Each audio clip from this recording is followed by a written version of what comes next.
옛날 고대 태국에는요, 왕이 신하에게 선물로 주는데 흰 코끼리를 선물로 주는 그런 관습이 있었다고 합니다. 태국에서 흰 코끼리는요, 행운의 상징이라고 얘기를 하더라고요. 그래서 그 흰 코끼리를 받으면 굉장히 많은 재물도 들어오고 또 오래 살기도 하고 그 가정이 굉장히 잘 나가게 되는 그런 일들이 많이 있었다고 합니다. 그래서 굉장히 좋아하는 동물 중에 하나였대요. 근데 귀한 동물이었다고 합니다. 그래서 왕이 자기가 정말 총애하는 아끼는 신하에게 그 흰 코끼리를 선물로 주었다고 해요. 근데 그 흰 코끼리 근데 이게 생각보다 관리가 쉽지 않습니다. 근데 이 쿠키를 받으면 왕에게 받았으니까 얼마나 좋겠어요. 그 사람들이 정말 당신 왕이 너무나 아끼고 정말 사랑하는 그런 신하인 것 같다고 그렇게 인정을 하는 거죠. 그러나 문제는 그 코끼리를 관리하는 데 큰 문제가 생깁니다. 그러니까 이것을 왕에게 받았으니 함부로 다른 사람에게 주지도 못하고, 그것을 또한 이런 일이 있대. 만약에 이게 코끼리가 잘못 관리해서 죽거나 이러면은요, 이게 어떤 상황으로 되냐면 왕에게 반역한다는 의미로 받아들인다는 거예요. 그러니까 얼마나 애지중지 그것을 키우겠냐고요. 그러니까 이제 특별한 관리도 해야 되고 이게 좀 그 돈도 많이 들어간대요. 자, 그런 것처럼 이게 어떤 그런 좋은 자기에게 어떤 영예가 되고 어떤 그런 인정받는 그런 선물이기도 하지만 그것은 또 다른 의무와 책임이 따른다는 이야기입니다. 우리가 프랑스어로 알고 있는 그 노블레스 오빌리주에 보이시나요? 네, 한번 읽어볼까요? 노블레스 오빌리주가 뭔 뜻이죠? 귀족은 높은 사회적 신분에 상응하는 도덕적 의무를 갖는다. 그만큼 높은 지위를 갖은 사람, 또 많은 재물이 있는 사람은 그만큼의 따르는 책임과 의무가 있다라는 그런 이야기를 하고 있습니다. 어떻게 책임과 의무 잘 하고 있습니까? 우리는 그리스도인입니다. 예수 믿는 자들이에요. 예수를 믿는 자들의 어떤 특권들이 있습니다. 바로 그런 특권들을 누리기도 하지만 그 특권과 함께 우리에게 주어진 어떤 의무와 책임이 있다는 겁니다. 그리스도인으로서의 의무와 책임, 그런 것들을 우리가 잘 감당할 때 하나님께 영광이 되는 삶이 될 줄 믿습니다. 우리 앞뒤 사람이 다시 한번 인사할까요? 그리스도인으로서의 책임을 지시기 바랍니다. 네, 참 쉽지 않은 이야기인 것 같습니다. 저는 또 목회자잖아요. 목회자로서 책임과 의무가 분명히 뒤따르기 때문에 참 쉽지 않은 것 같습니다. 자, 오늘 본문 히브리서 13장은 히브리서의 마지막 장이죠.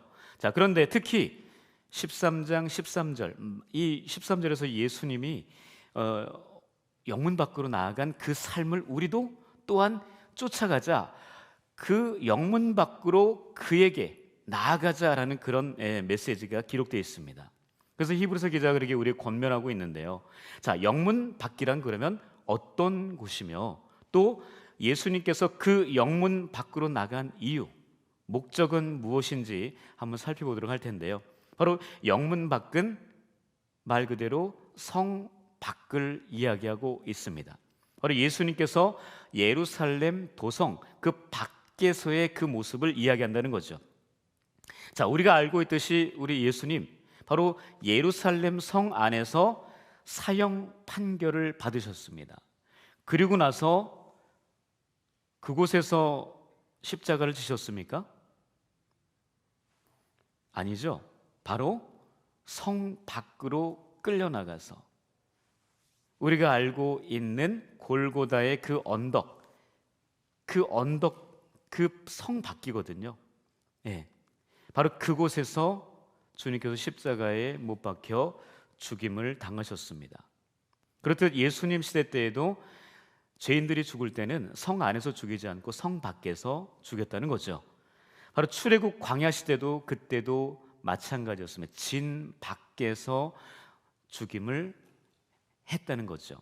자, 신약 시대에 바로 그 예수님 이후 우리가 알고 있는 그 초대교회 고 시대 때에도 우리가 알고 있는 바로 스데반 집사님, 그분도 진 밖으로 끌려나가서 돌에 맞아 죽었다는 사실이죠.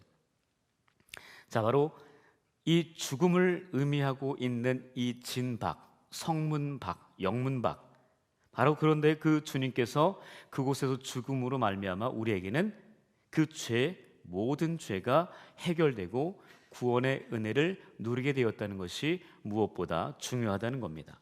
바로 영문박, 그래서 그 성문밖은 주님의 보혈이 흐르는 곳이고요, 죄 사함이 넘치는 곳이고 구원의 감격과 은혜가 넘치는 곳이라고 이야기할 수 있습니다. 자, 그렇기 때문에 우리는 주님 계시는 영문 밖으로 나아가야 한다라는 겁니다. 바로 구원의 십자가가 우뚝 세워져 있는 그 영문 밖으로, 성문 밖으로 우리가 나가야 한다라는 겁니다. 바로 그리스도인의 삶이라는 게 그것입니다. 영문 안에, 성 안에만 있는 것이 아니라 성 밖으로 나아가는 삶이 바로 그리스도인의 올바른 삶이다. 바로 예수 그리스도께 보여주신 그 삶을 쫓아서 우리가 살아가는 모습이 영문 밖에서의 삶의 모습이다 라고 이야기할 수 있습니다. 자, 그렇다면 예수님을 따라 영문 밖으로 나아가려면 어떻게 살아가야 하는지 세 가지로 오늘 본문에서 찾아보도록 하겠습니다. 첫 번째, 바로 영문 밖에 계신 주님께로 나가려면 첫 번째, 하나님의 은혜로서 마음을 굳게 해야 한다라는 것입니다. 본문 9절입니다. 9절 같이 함께 읽도록 하겠습니다. 시작. 여러 가지 다른 교훈에 끌리지 말라. 마음은 은혜로서 굳게 함이 아름답고 음식으로서 할 것이 아니니 음식으로 말미암아 행한 자는 유익을 얻지 못하였느니라. 네, 바로 우리의 마음은 우리가 먹는 음식으로 굳게 하는 것이 아니라고 분명하게 이야기하고 있습니다. 그리고 여러 가지 다른 교훈으로 우리의 마음을 굳게 하는 것이 아니라고 이야기하고 있습니다. 여기서 여러 가지 다른 교훈들은 세상의 학문들을 이야기하며 세상의 철학들을 이야기하고 예수 그리스도를 믿지 않는 그런 불신자들의 모습, 바로 그런 것들을 이야기하는 거죠. 바로 그런 것들로 인해서 너희들이 유혹당하고 미혹당하지 말라라는 겁니다. 바로 우리는 그런 상황 가운데에서 흔들릴 수는 있지만 결코 넘어지지 않는, 그 마음을 온전하게 빼앗기지 않는 그런 사람의 모습으로 살아야 한다라는 건데, 바로 그러려면 어떻게 되느냐? 우리의 마음을 어떻게 됐나? 바로 하나님의 은혜로서 다스려야 한다는 겁니다. 자꾸 하나님의 은혜에 노출을 시켜야 한다는 겁니다. 바로 하나님의 은혜에 노출되는 방법이 뭐죠? 바로 오늘 지금 이 자리에 있는 그런 모습 아니겠습니까? 우리가 성경 필사하는 그런 모습 아니겠어요? 남모르게 성경 읽는 그 모습입니다. 다른 사람들 모르게 하나님 앞에 나와서 성전에서 기도하는 그런 모습인 거예요. 골방에서 기도하는 그 모습이라는 겁니다. 바로 그런 모습이 은혜에 자꾸 내 자신이 노출되어지는 겁니다. 바로 그런 내 자신이 은혜에 노출될 때 비로소 우리는 그 은혜로 말미암아 우리의 마음, 이 연약한 마음, 쉽게 흔들리는 그 마음이 굳게 된다라는 것입니다. 나쁜 의미의 굳은 게 아닙니다. 바로 하나님의 은혜로서 우리의 이 강팍했던 마음들이 더 강하게 잘 굳어진다라는 이야기를 하는 거죠. 바로 우리의 마음이 하나님의 은혜로 굳어지는 그 모습이 우리가 영문 밖에 살아가기 위한 그 모습이다라는 것입니다. 이것이 첫 번째예요. 영문 밖의 삶의 모습, 주님께 나아가려면 우리의 마음이 하나님의 은혜로 잘 굳어져 있어야 한다라는 것입니다. 스스로를 잘 돌아보시겠습니까? 내 마음이 얼마나 하나님의 은혜로 잘 굳어져 있는지, 혹시 세상의 잡다한 교훈들로 굳어져 있는 건 아닌지, 또 다른 세상의 음식들로 말미암아 내 마음이 굳어져 있는 것은 아닌지 우리가 잘 살펴보아야 할 것입니다. 만약에 그런 모습들이 있다면 이제는 조금 더 내려놓고, 그런 음식들을 조금 더 버려놓고, 다른 교훈들을 조금 더 버려놓고 하나님의 은혜 받을 수 있는 그런 현장, 그 자리로 가는 거죠. 바로 그곳에서 하나님의 은혜로 말미암아 충만하게 받음으로 말미암아 우리의 굳은 마음이 되는 겁니다. 바라기는 오늘도 하나님의 그 은혜만으로, 하나님께서 하늘로부터 내려주시는 그 은혜만으로 우리의 마음이 굳어질 수 있기를 주님의 이름으로 축복합니다. 아멘. 네, 두 번째는요, 바로 주님 계신 그 영문 밖으로 나아가려면 예수님처럼 고난을 받고 치욕을 짊어져야 한다라는 것입니다. 우리 본문 12절과 13절이거든요. 함께 읽도록 하겠습니다. 시작. 그러므로 예수도 자기 피로써 백성을 거룩하게 하려고 성문 밖에서 고난을 받으셨느니라. 그런즉 우리도 그의 치욕을 짊어지고 영문 밖으로 그에게 나아가자.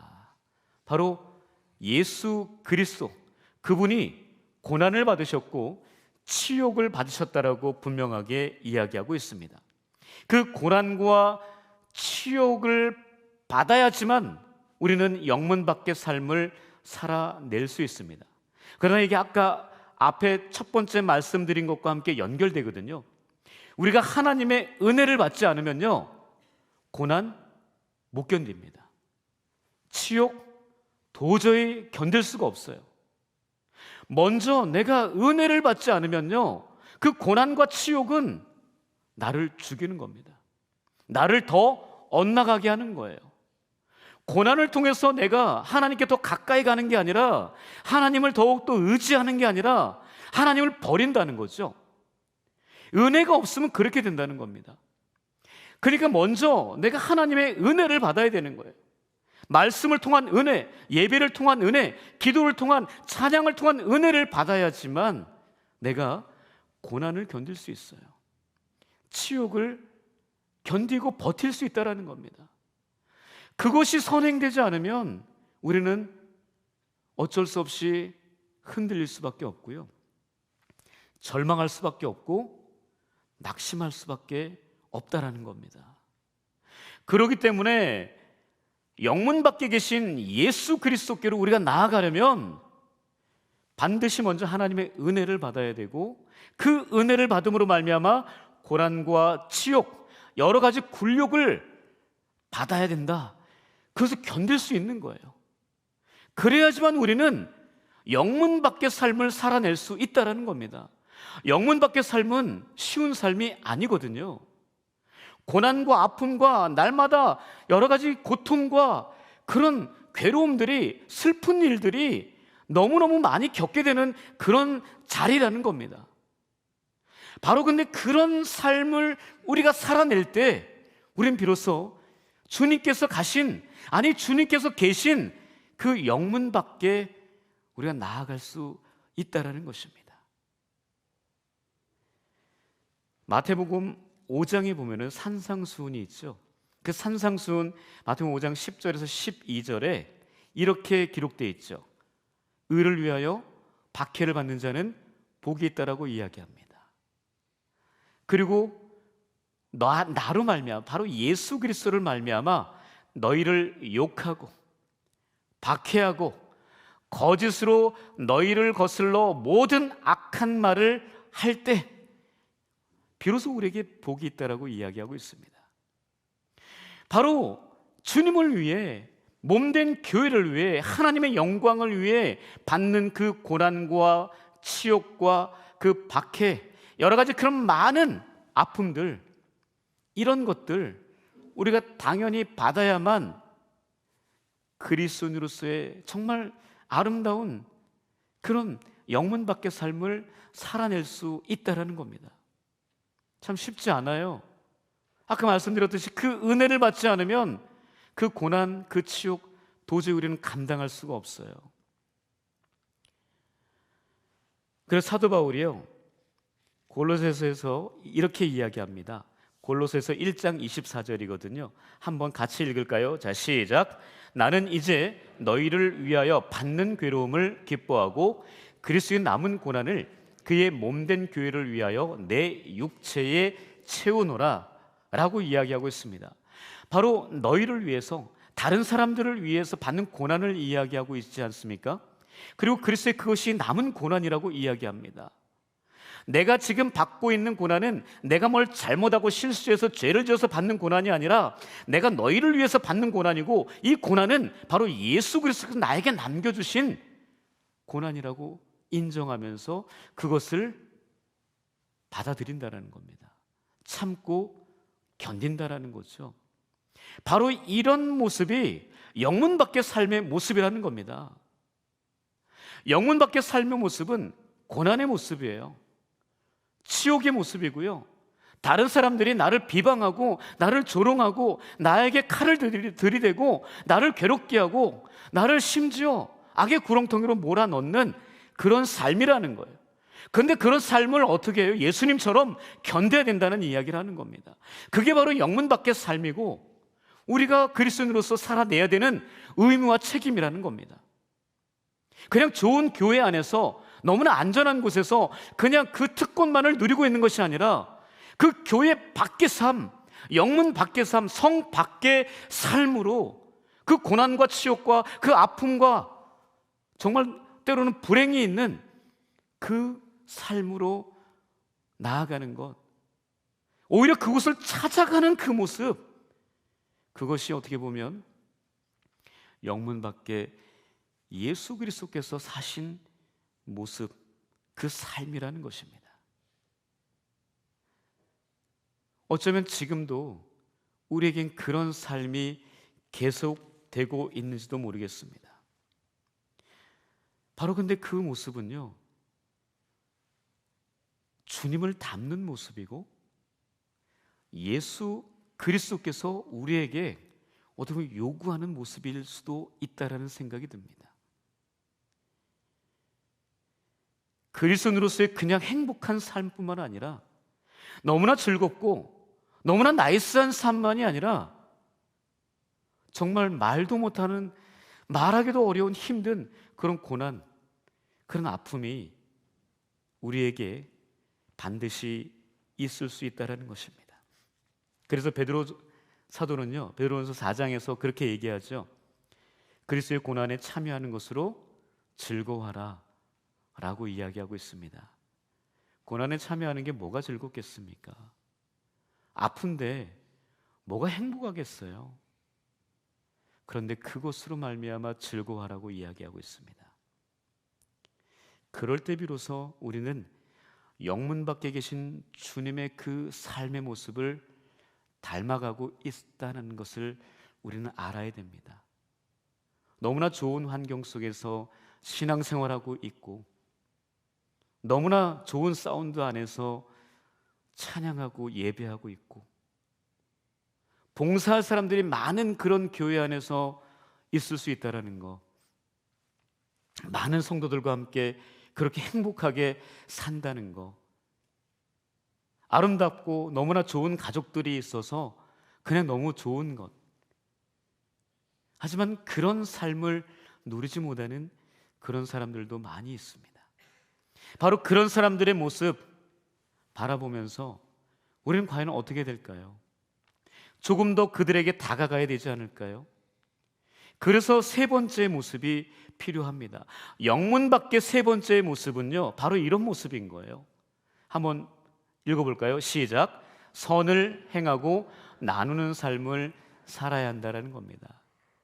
우리만, 나만, 우리 가족만, 우리 교회만, 그것이 아니라 우리끼리만 즐기고 노는 것이 아니라 다른 사람들에게 예수 그리스도의 그 사랑을 나누는 겁니다. 예수 그리스도께서 보여주신 그 모습을 그들에게 보여주는 것입니다. 우리가 잘 알고 있는 마하트마 간디가 그런 얘기 했지 않습니까? 나는 예수를 너무 좋아한다는 거예요. 간디가 예수를 너무 좋아한대요. 그러나 그리스도인들은 싫어한답니다. 왜 그런지 아시죠? 바로 그들이 그 예수를 닮지 않아서 그렇다는 거예요. 예수 그리스도는 너무 좋은데 예수를 따르고 예수를 믿는다라고 이야기하는 그리스도인들이 예수를 닮지 않은 그 모습 때문에 싫다라는 겁니다. 과연 우리들의 모습은 어떻습니까? 영문 밖의 삶의 모습은요, 그리 나이스한 모습이 아니에요. 고난과 아픔과 너무나 괴로운 일들이 많은 삶이에요. 나눠줘야 되고 베풀어야 되고 하기 싫은 일 해야 되는 그런 삶입니다. 그런데 그런 삶을 살아내지 않으면 영문 밖의 삶, 예수 그리스도께서 우리에게 보여주신 그 삶은 우리가 살아내지 못한다는 거예요. 그 삶을 살아내지 못한다는 얘기는 그리스도를 닮지 못한다는 이야기 아니겠습니까? 찬양만 한다고 그리스도를 닮나요? 기도만 한다고 그리스도를 닮을까요? 성경을 많이 읽는다고? 물론 조금은 닮을 수 있겠죠. 그러나 삶이 빠져버린, 다른 사람에게 선을 행하지 못하고 나누지 못하는, 베풀지 못하는 그런 삶의 모습은 바로 예수 그리스도를 닮은 모습이 아닐 수도 있다는 것입니다. 가정의 달입니다. 우리 가정을 잘 돌봐야죠. 그러나 다른 사람의 가정들도 돌아보면서 내가 가지고 있는 주님께 받은 그 은혜, 아까 그 처음에 그 은혜, 하나님의 은혜, 우리의 마음을 굳게 하는 그 은혜, 나를 고난에서 견디게 하는 그 은혜, 근데 그 은혜가 그것만으로 만족하는 게 아니라요, 그것으로 끝나는 게 아니라 그 은혜를 다른 사람들에게 선한 모습으로 나타내야 한다는 것입니다. 거기까지 가는 거죠.